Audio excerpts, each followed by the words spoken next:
Hello, hello, and welcome to my thought on this very interesting Saturday. Um, I've been thinking, mainly because of the demonstrations and because they're loosening restrictions and we're able to see some people. I've been thinking about the thing called the circle of kindness, where uh, you pay it forward. You do something kind for someone, and you expect nothing in return. Uh, but what you do is you do the kindness for someone else. And I learned about this many, many years ago. It would have been, mm, it would have been in the 60s. In the 60s, I was very sick, and I was in the hospital for 4 months, and then for 2 months, and then for another month. And I lived in a mobile home and away from my family, um, and alone. And I had at that time, if anyone's been following my stories, I had two dogs and two cats by that time. But I was never able to do anything like heavy cleaning. And I was very, very poor, so there would be no way that I could hire anyone because I was very lucky to have enough money for food.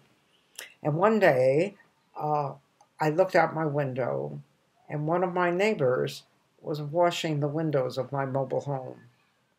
And I looked at her, her name was Pat, and I said, I can't pay you. What are you doing? I can't pay you. And she said, yes, you can. When someone else needs something, wash their windows. Wash their windows. And I never forgot that. And I have since tried to do that. But I've had many other people wash my windows. So flash ahead again to when I broke my foot. And when I broke my foot, I was at home, and I had a three-bedroom house then. I had come up in the world, and I was in Pacifica, California, and I broke my foot. And my dogs and cats were gone because I couldn't take care of them. And my friend Charmin dropped me off at the house.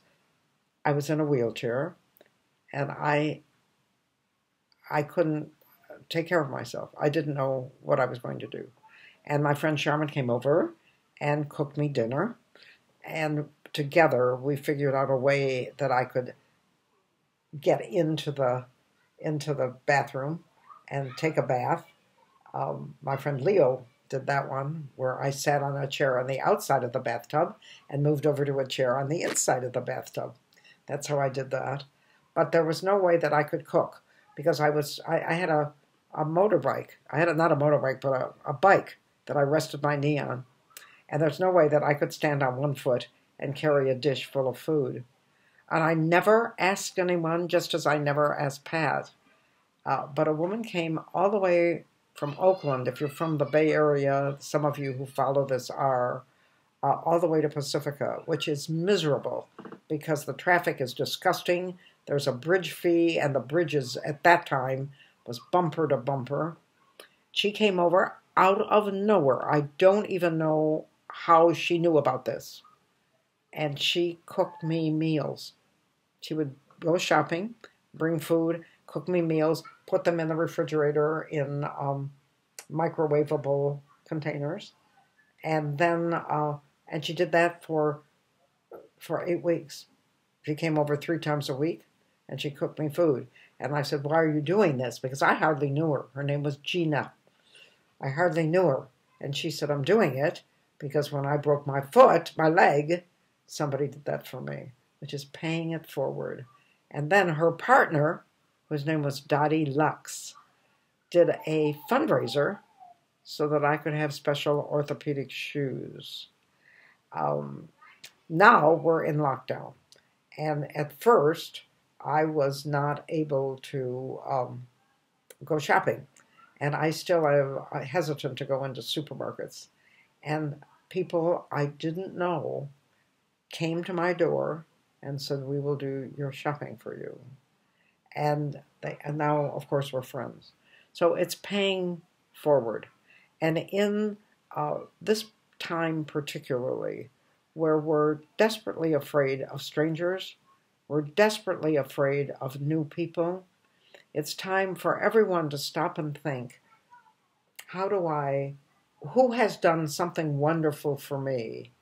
And I've had many, many. And it's time to pay forward. In other words, don't pay back the person that helped you. Find someone else that needs something and pay forward. It's a beautiful, beautiful thing to do in this lovely, lovely weather that we're having. And thank you so much for listening to my thought on Saturday.